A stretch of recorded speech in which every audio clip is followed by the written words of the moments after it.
ይህን ውጤት እንዲህ ነው ብሎ ለመግለጽና ለማብራራትም የሚቸግር ነው። የቼልሲ ደጋፊዎች ያልታሰበና አስደንጋጭ ሽንፈት አጋጥሟቸዋል። ባሳለፍነው ሳምንት ከሊጉ መሪ አርሰናል ጋር በ10 ተጫዋች ተጫውተው አስገራሚ ብቃት ያሳዩትና የሊጉ መሪን ነጥብ ያስጣሉት ቼልሲዎች በዚህ ጨዋታ ላይ ወራጅ ቀጠና ውስጥ እየዳከረ በሚገኘው ሊድስ ዩናይትድ 3-1 በሆነ ውጤት ተሸንፈዋል። አሰልጣኙ ኤንዞ ማሬስካ ስኳዳቸውን ሮቴት ለማድረግና ለማፈራረቅ ቢሞክሩም ነገር ግን የወሰኑት ውሳኔ በትክክል ሜዳ ላይ የሰራ አልነበረም። ጨዋታው እንዴት ነበር? ቼልሲዎች በዚህ ጨዋታ ላይ የተሸነፉባቸው ክፍተቶችስ ምንድን ነበሩ? የሚሉትን ጉዳዮች እስከ ቪዲዮ መጨረሻ ድረስ ከኛ ጋር አብራችሁ ከቆያችሁ የምነግራችሁ ይሆናል። ሰላም ጤና ይስጥልን። የተወደዳችሁና የተከበራችሁ ውድ የቻናላችን ቤተሰቦች እንዴት ናችሁ? እግዚአብሔር ይመስገን እኔ በጣም ደህና ነኝ። የምትገኙት አራዳ ሜዳ ኦፊሻል ዩቲዩብ ገጻችን ላይ ነው። ለቻናሉ አዲስ ከሆናችሁ የዩቲዩብ ገጹን ሰብስክራይብ በማድረግና የሮል ምልክቷን በመጫን የቻናላችን ቤተሰቦች እንድትሆኑ የአክብሮት ግብዣችን ነው።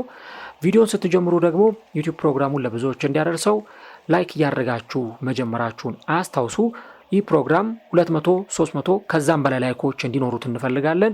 ስለዚህ ሁላችሁም ፕሮግራም ውስጥ ተጀምሩ ላይክ በማድረግ ይሁን። የአራዳ ሜዳ ኮሜንታተር ተስፋ ወርቅ ሉል ሰገድ አብሬያችሁ ቆይታ አደርጋለሁ። ፈጣሪ ፈቅዶ ዳግም ከእናንተ ጋር ተገናኝተናል።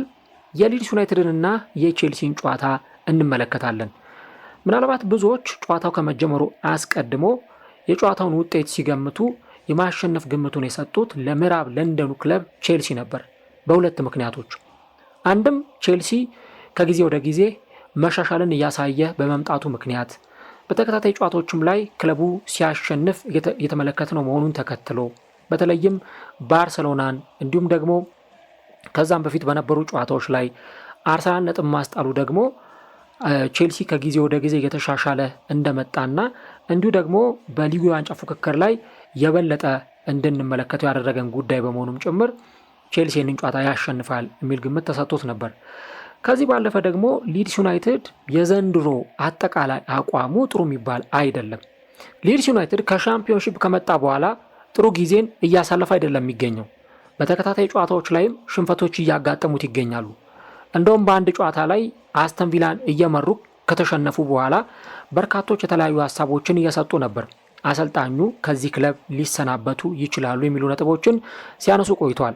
በዛው ጨዋታ ላይም አንድ የሊድስ ዩናይትድ ደጋፊ ወደ ሜዳ ዘሎ በመግባት አሰልጣኙን ካልደበደብኩ ብሎ ለያዥ ለገላጋይ አስቸግሮ ነበር። እንግዲህ አሰልጣኙ ሊሰናበቱ ይችላሉ እየተባለለት የሚገኘው ሊድስ ዩናይትድ ነው በዚህ ጨዋታ ላይ ቼልሲን ገጥሞ 3-1 በሆነ ውጤት ያሸነፈው። ቼልሲ ምን ነካው? ምንድነው የተፈጠረው? በደንብ እንመለከተዋለን። እንግዲህ በዚህ ጨዋታ ላይ በሊድስ ዩናይትድ በኩል የ5-3-2 አቀራረብን ተመልክተናል። በባክ 5 ነው ወደ ሜዳ የገቡት።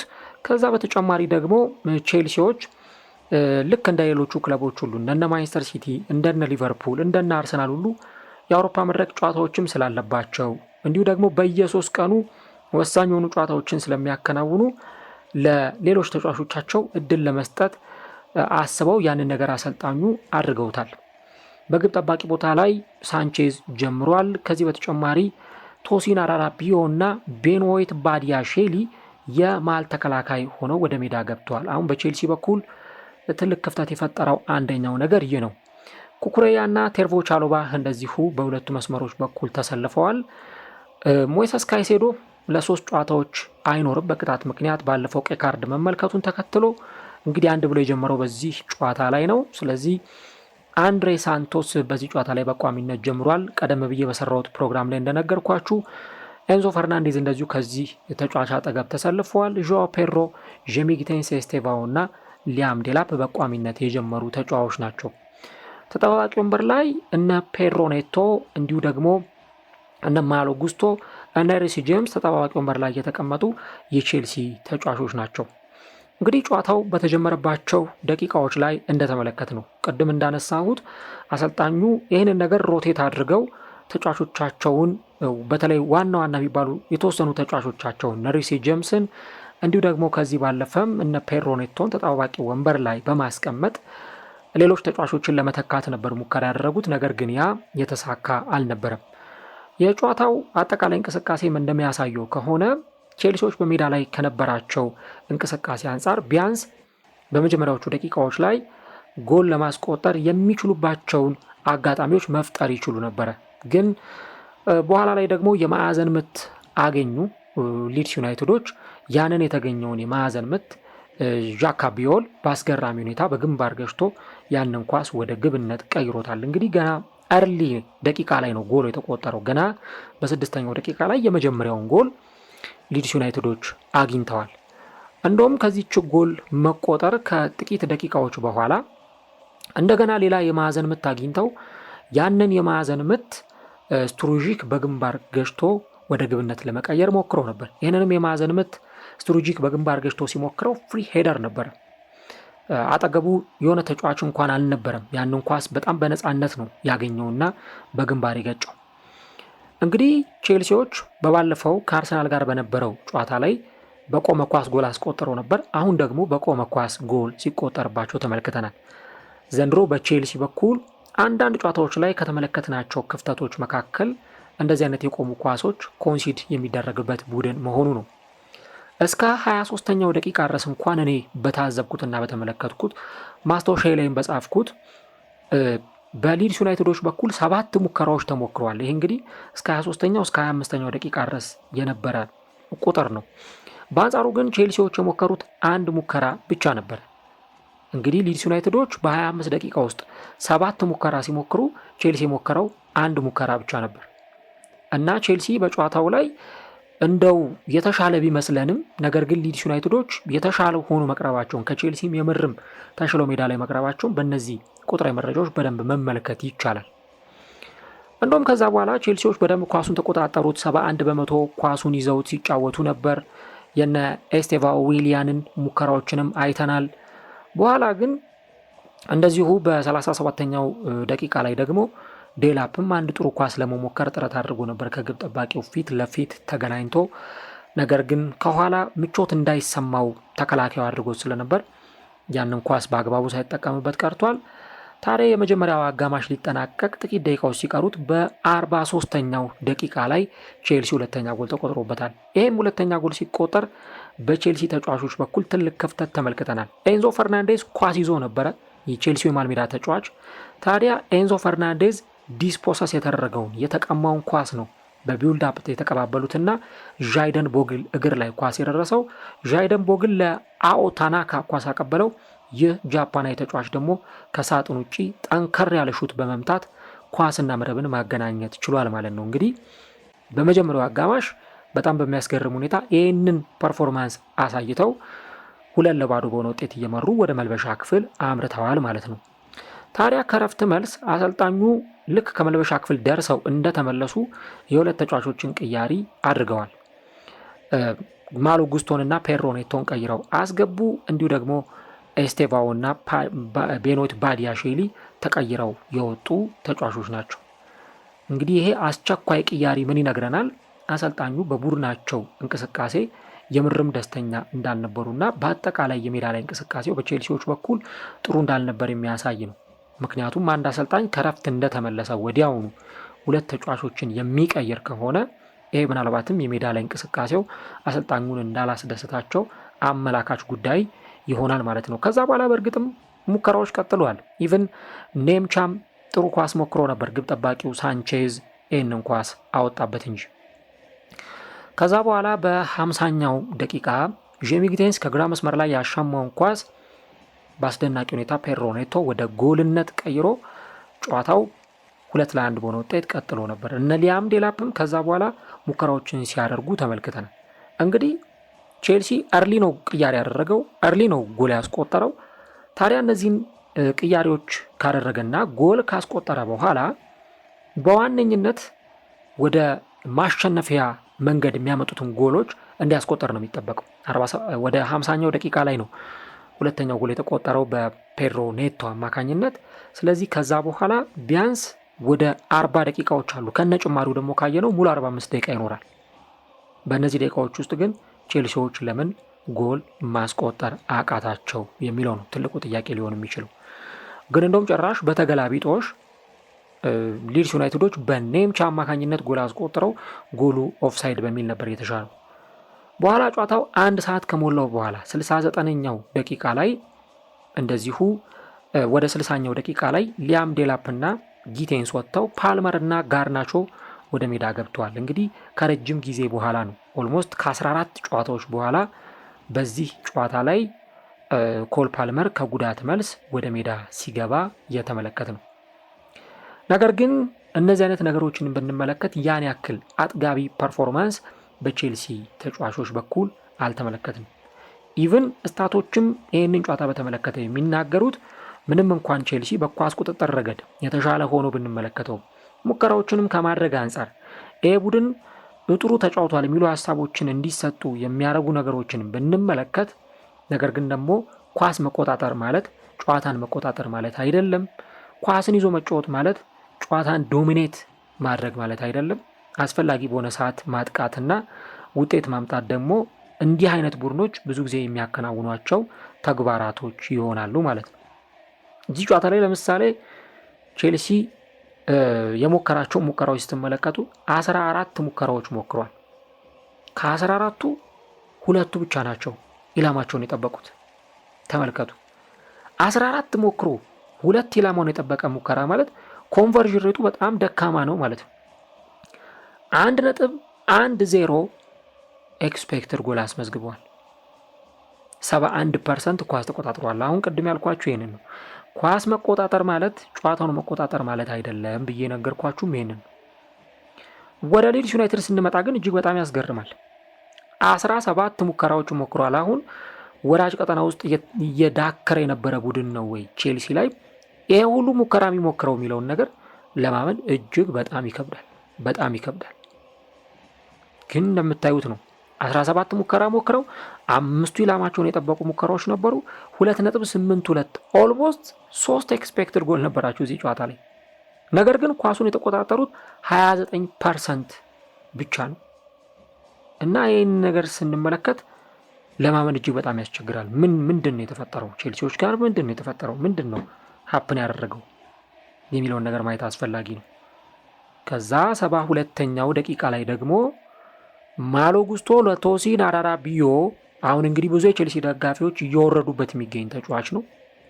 ቶሲን አራራቢዮ ኳስ አገኘና ያንን ኳስ ተቀማ። ሳንቼዝ ኳሱን ለማዳን የቶሲንን ስህተት ለማስተካከል ብሎ ሙከራ አድርጎ ነበር፣ አልተሳካለትም። በዚህ ጨዋታ ላይ ሊድስ ዩናይትዶች ለነበራቸው እንቅስቃሴ የመጨረሻውን 3 ነጥብ ማግኘታቸውን የሚያሳርጉበትን ጎል ያስቆጠሩት በዚህ አማካኝነት ነው ማለት ነው። እናም ኖህ ኦካፎር ኳሱን ኦልሞስት ከሳንቼዝ እንዲያልፍ አድርጎታል። ከዛ በመጨረሻም ዶሚኒክ ካልቨርት ልዊን የቀድሞው የኤቨርተን ተጫዋች 3ኛውን ጎል ለሊድስ ዩናይትድ አስቆጥሯል። ከዚህ በኋላ ኦልሞስት በቼልሲዎች በኩል የተመለከትነው የተስፋ መቁረጥ ስሜት ነው። በቃ የተስፋ መቁረጥ ስሜት ነው ያየነው። የሚያደርጉትም እንቅስቃሴ ያን ያክል አጥጋቢ አልነበረም። ለዛ ነው አሰልጣኙ ጨዋታው ከተጠናቀቀ በኋላ አዎ የተሻለ ቡድን ነው ሊድስ ዩናይትድ ከኛ የተሻለ ቡድን ሆኖ ይህንን ጨዋታ አሸንፈዋል ብለው ተናግሯል። እንግዲህ እኮ ይኸውላችሁ ይሄ ቡድን በተከታታይ ሲሸነፍ የነበረ ቡድን ነው። በብራይተን 3-0፣ በኖቲንግሃም 3-1፣ በአስቶን ቪላ 2-1 ያውም አስቶን ቪላን እየመራ ከዛ ደግሞ ባሳለፍነው ሳምንት በማንቸስተር ሲቲ 3-2 በተከታታይ 4 ጨዋታዎች ላይ የተሸነፈ ቡድን ያውም በ4ቱም ጨዋታዎች ላይ በ3ቱ 3 ጎሎች ተቆጥሮበት በአንዱ 2 ጎል ተቆጥሮበት ነው የተሸነፈው። ለመጨረሻ ጊዜ ሊድስ ዩናይትድ በፕሪሚየር ሊጉ ያሸነፈው ኢቨን 1 ወር ሁሉ አልፎታል። ጥቅምት 24 2025 በሜዳቸው ዌስትሃም ዩናይትድን 2-1 ያሸነፉበት ጨዋታ ነው የሚጠቀሰው። ኢቨን ከዛም በፊት እነ በርንሌይንም ቢያሸንፉ ከነ ቦርንመዝ ጋር ተጫውተው ነጥብ ጥለዋል። በነ ፉልሃም ተሸንፈዋል። እነዚህ ነገሮች እናነሳለን። ለምሳሌ ቶተንሃም አሸንፏቸዋል፣ ማንቸስተር ሲቲ አሸንፏቸዋል፣ አርሰናል 5 ጎሎችን አስቆጥሮ አሸንፏቸዋል። ቼልሲ ግን ብዙ እየተደነቀ ባለበት ሰዓት በቃ አሁን ወደ ዋናው የዋንጫ ፉክክር ገብቷል። ባለፈው አርሰናልን በ10 ተጫዋቾች ተጫውቶ ነጥብ ያስጣለ ቡድን ነው እየተባለ በጣም ብዙ እየተሞካሸ ባለበት በዚህ ጊዜ ላይ ባልተጠበቀ ሁኔታ በሊድስ ዩናይትድ 3-1 በሆነ ውጤት ተሸንፏል ማለት ነው። ምናልባት እነዚህ የ5 የተከላካይ መስመር ተጫዋቾች በሊድስ ዩናይትድ በኩል ወደ ሜዳ የገቡት 5 የተከላካይ መስመር ተጫዋቾች ለቼልሲ ጎል እንዳያስቆጥር እክል ፈጥረውበታል። እነዚህ ጆሴፕ ሮዶን፣ ጎል አስቆጣሪው ጃካ ቢዮል፣ ስትሩጂክ፣ ዣይደን ቦግል እና ጉድማንድሰን። እነዚህ ተጫዋቾች እጅግ በጣም የሚያስገርም ፐርፎርማንስ አሳይቷል። ባሳለፍነው ሳምንት ውርለት ቼልሲ ኒውሜሪካል አድቫንቴጅ ተወስዶበት በ10 ተጫዋች ተጫውቶ ሲያሳይ የነበረው ፐርፎርማንስ አሁን ግን ለማስከፈት እንኳን የሚያደርጉት የነበረው ጥረት ብዙም አጥጋቢ አልነበረም እና በሆኑ ጨዋታዎች ላይ ደግሞ ያን ነገር እናየዋለን። ለምሳሌ ሰንደርላንድ በ5 ተከላካይ ነው ቼልሲን የገጠመው። በ5 ተከላካይ ቼልሲን ገጥሞ እንዴት እንዳሸነፈው ተመልክተናል። ስለዚህ እነዚህ በሎ ብሎክ የሚጫወቱ ቡድኖች ቼልሲን የመፈተን አቅማቸው እጅግ በጣም ከፍተኛ ሆኖ ታስተውሏል። ምናልባትም ደግሞ በቼልሲ በኩል የመስመር ተጫዋቾችን በተደጋጋሚ ጊዜ ሲጠቀሙ እንመለከታለን። ኤስቴቫኦ፣ ጄሚ ጊቴንስ፣ ፔድሮ ኔቶ አሊያም አሌሃንድሮ ጋርናቾ። ምክንያቱም በመስመሮች ማጥቃት ቼልሲዎች ጎል እንዲያስቆጥሩ የማድረግ አቅም ያላቸው ተጫዋቾች ናቸው። ኤስቴቫኦ በተደጋጋሚ ጊዜ ያለውን የግል ብቃት በመጠቀም የሊድስ ዩናይትድን የተከላካይ መስመር ለማስከፈት ሲሞክር ነበር። ጄሚ ጊቴንስ ምናልባት ያችን ጥሩ አሲስት ሲያደርግ ተመለከት ነው እንጂ ምናልባት በራስ የመተማመን ክፍተትም አይተንበታል። ዴላፕና ዦአው ፔድሮ መካከል ያገናኛቸው የነበረው ድልድይ ተሰብሯል። ምናልባት የጋርናቾና የፔድሮ ኔቶ ተቀይሮ መግባት የተወሰኑ ለውጦችን የፈጠረ ጉዳይ ቢሆንም ግን ደግሞ ቼልሲ ከማጥቃቱ ጋር ብዙ ክፍተቶች እንደነበሩበትም ጭምር የተመለከት ነው። አሁን እነዚህ ነገሮች ካነሳን ኢቭን የተቆጠረው 3ኛው ጎል ራሱ መቆጠር የነበረበት ነው ወይ? አሁን ቶሲን አራራ ቢሆን ብዙ የቼልሲ ደጋፊዎችን እያየው ነው። በቃ ትችት እያዘነቡበት ነው የሚገኙት። ለምንድን ነው ኤንዞ ማሬስካ ይህንን ተጫዋች ያስገባው? በነገራችሁ ላይ ተጫዋቹ በፉልሃም እጅግ በጣም አስገራሚ የመሃል ተከላካይ እንደነበር ይታወቃል። በጣም የሚያስገርም ተጫዋች ነበር። ግን ወደ ቼልሲ ከመጣ በኋላ ብዙ ጊዜ በቃ ሲተች በሚያሳያቸው እንቅስቃሴዎች ኢቭን በሚሳሳታቸው ስህተቶችም ሳይቀር በራስ መተማመኑ የምርም እየወረደ መምጣቱን የምንመለከትበት ነው። ምክንያቱም ማሎ ጉስቶ ያንን ኳስ ዲስፖሰስ ከተደረገ በኋላ ቶሲን አራራቢዮ ወዲያውኑ አክሽን ወስዶ ያንን ኳስ ከመከላከል ቀጠናው ወይም ደግሞ ከራሳቸው የግብ ክልል ማራቅ ሲገባው ጭራሽ ያንን ኳስ አሲስት ነው ያደረገላቸው እና እዛ ቦታ ላይ ኖ ካፎር ያንን ኳስ አግኝቶት ሳንቼዝም ለማውጣት ቢሞክሩ ወይ ሌሎች ተጫዋቾች የሆነ ጥረት ቢያደርጉ ጥፋት ከመስራት ውጪ ምንም አይነት መፍትሄ አይኖርም ነበር እና እዛች ፔናልቲ ቦክስ ውስጥ እንደዚህ አይነት ስህተት መሳሳት ያውም ደግሞ እንደነ ዶሚኒክ ካልቨርት-ሊዊን አይነት በጣም ልምድ ያለው ተጫዋች እዛ ቦታ ላይ ሲኖር ምን ሊያደርገው እንደሚችል የሚታወቅ ነገር ነው። በእርግጥ ሳንቼዝ ይሄ ነገር በቫር ሊታይልኝ ይገባል፣ ጥፋት ተሰርቶብኛል የሚሉ ጥያቄዎችን ሲያቀርብ ነበር። ነገር ግን ደግሞ እንደዛም ቢሆን ይህ አሁን የተመለከትነው እንቅስቃሴ የራሳቸው የቼልሲዎችን ስህተት በደንብ ቁልጭ አድርጎ ያሳየ ነበር። እኔ የሚገባኝ ወይም የምረዳው ፕሪሚየር ሊግ ላይ የትኛውን ቡድን የሚናቅ አይደለም። ወላ ሊድስ ዩናይትድ በሉት በርንሌ በሉት የሆነ ቡድን ወልቭስም ቢሆን አንደርዶግ የምታረጓቸው ወይም ደግሞ ዝቅተኛ ግምትን የምትሰጧቸው ክለቦች አይደሉም። ስለዚህ ለሁሉም እኩል አይነት ትኩረት መስጠት አስፈላጊ ነው።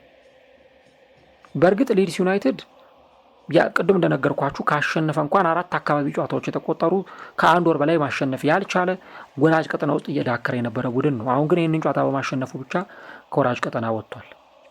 ባለፈው ሳምንት ኤታር ላይ ማንቸስተር ሲቲን እንዴት እንደፈተኑት በደንብ ተመልክተናል። ማንቸስተር ሲቲ 2-0 ይመራ ነበር። ጨረስኩ ያለውን ጨዋታ በአንድ ጊዜ ገልብጠው ጨዋታው 2-2 እንዲሆን አድርገው ነበር።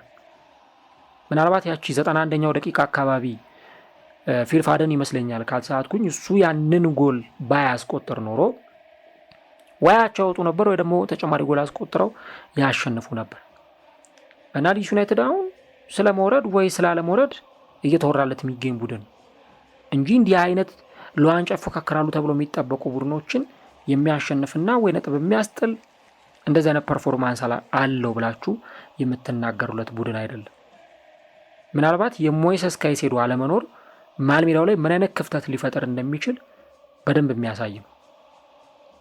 ሞይሰስ ካይሴዶ የዚህ ቡድን የልብ ምት እንደሆነ፣ ሬሲ ጄምስ የዚህ ቡድን እጅግ በጣም ወሳኙና አስፈላጊው ተጫዋች እንደሆነ እነዚህ ነገሮች በደንብ የሚያሳዩና የሚያብራሩ ጉዳይ ናቸው። ግን በሞይሰስ ካይሴዶ ላይ ደግሞ የሆነ ዲፔንዳንት ወይም ደግሞ ጥገኛ የሆነ ቡድን መሆን የለበትም።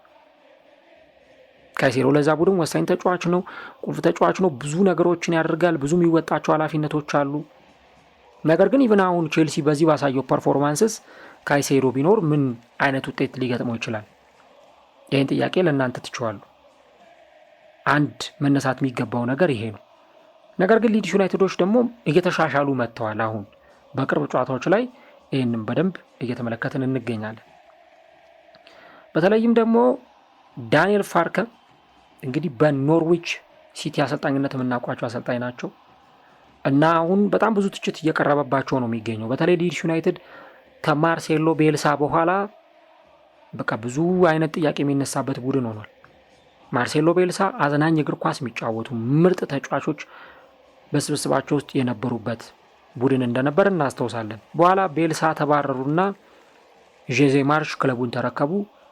ዤዜ ማርሽ የተወሰነ ፍንጭ አሳይተው ነበር፣ ጥሩ ፍንጮችን አሳይተው ነበር፣ ግን የሳቸውን በቂ አልነበረም። ዳንኤል ፋርከ መጡ። ክለቡ ከሻምፒዮንሺፕ ወደ ፕሪሚየር ሊግ አደገ። ጥሩ ለሊድስ ዩናይትድ ደጋፊዎች ወደ ፕሪሚየር ሊግ መመለሳቸው ጥሩ ነው፣ ግን አንደርዶግ ሆኖ ክለቡ የቀረበው እና ቀደም መግቢያ ላይ እንደነገርኳችሁ አንድ ደጋፊ እንደውም ባለፈው አስቶን ቪላን 1-0 እየመሩ 2-1 ከተሸነፉ በኋላ ሜዳ ገብቶ አሰልጣኙን ካልደበደብኩ ብሎ ጭራሽ ለያዥ ለገላጋይ ሁሉ አስቸግሮ ነበር። ይሄን ያክል ነበር የክለቡ የውጤት ትርምስ፣ የውጤት ቀውስ ይሄን ያክል ነው የነበረው።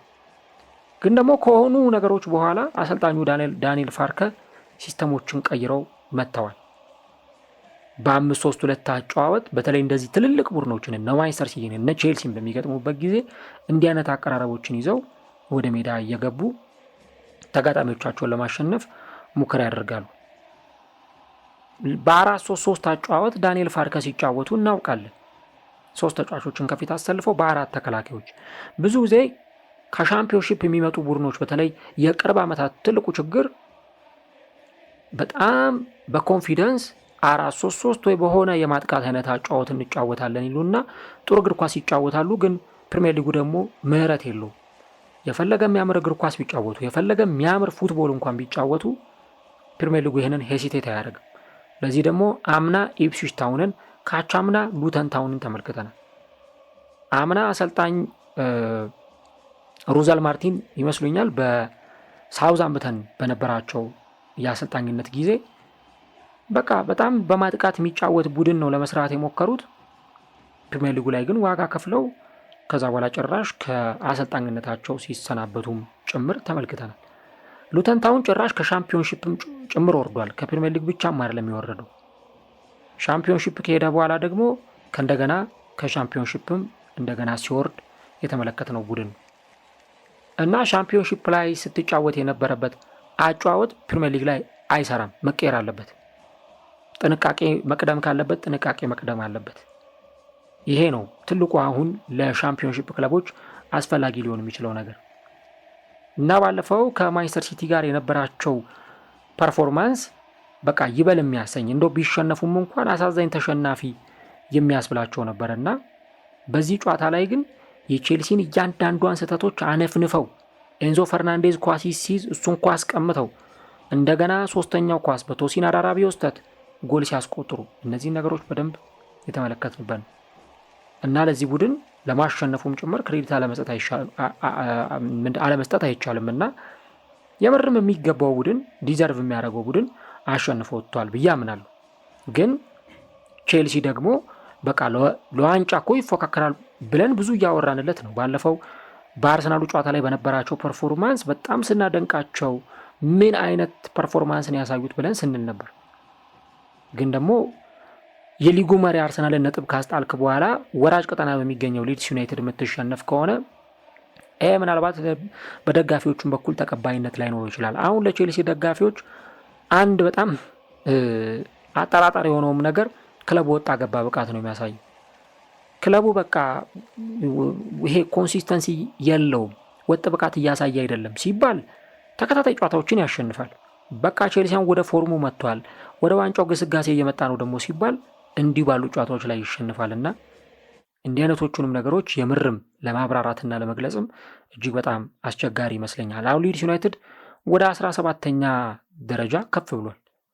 ዌስትሃም ከማንቸስተር ዩናይትድ ጋር ጨዋታውን እስከሚያከናውን ድረስ እና ቢያንስ ትንሽ ሪሊፍ ትንሽ ትንፋሽ ያገኙበትን ውጤት ነው ያስመዘገቡት እና ሊድስ ዩናይትድ ከዚህ በኋላ ሊቨርፑልንም ነው በቀጣይ የሚገጥመውና ለሊቨርፑልም ቀላል ተጋጣሚ ሆኖ እንደማይቀርብ ማስጠንቀቂያ የሰጡበት ጨዋታ ነው። በአንጻሩ ግን ቼልሲ እንደው እኔ በቃ በኮንፊደንስ እንደውም ይህን ጨዋታ ያሸንፋል የሚል ግምት ነበረኝ።